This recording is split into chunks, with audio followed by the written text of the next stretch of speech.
Latest updates के लिए हमारे चैनल को लाइक, शेयर और सब्सक्राइब करें। साथ ही नोटिफिकेशन के लिए बेल आइकन दबाना ना भूलें।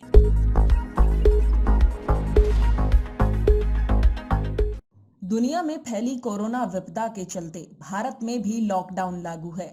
कोरोना महामारी के संकट को देखते हुए प्रधानमंत्री नरेंद्र मोदी ने 24 मार्च से देश में लॉकडाउन लागू किया था। लॉकडाउन के बाद से देश में सभी गतिविधियों पर रोक लगाई गई थी। बसें, ट्रेन, उड़ानें, पब्लिक ट्रांसपोर्ट सभी चीजों पर रोक लगाई गई थी। लेकिन मंगलवार को देश में 51 दिन बाद फिर से ट्रेन पटरी पर दौड़ती हुई नजर आएगी। देश की अर्थव्यवस्था को पटरी पर लाने के लिए रेलवे ने 12 मई से पैसेंजर ट्रेन चलाने का ऐलान किया है।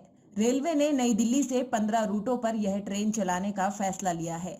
आने जाने के लिहाज से इन ट्रेनों की संख्या 30 होगी।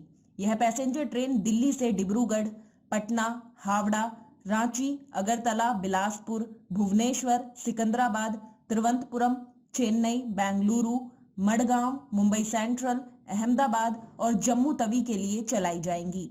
बहरहाल बता दें कि ट्रेनों की ऑनलाइन बुकिंग सोमवार शाम 4 बजे से शुरू होनी थी, लेकिन 4 बजते ही आईआरसीटीसी की वेबसाइट तकनीकी गड़बड़ी के कारण ठप हो गई, जिसके बाद शाम 6 बजे वेबसाइट ठीक हुई और जिसके बाद बुकिंग शुरू हो पाई। हावड़ा दिल्ली ट्रेन के AC1 और AC3 की टिकट 10 मिनट में बिक गई। इस रूट पर 13 मई का रिजर्वेशन भी 20 मिनट में फुल हो गया। बता दें कि पहली ट्रेन दिल्ली से बिलासपुर जाएगी। यह ट्रेन 3:45 पर बिलासपुर के लिए चलेगी। इसके बाद रात 8:40 पर दिल्ली और अन्य शहरों से 15 जोड़ी ट्रेनें रवाना होंगी।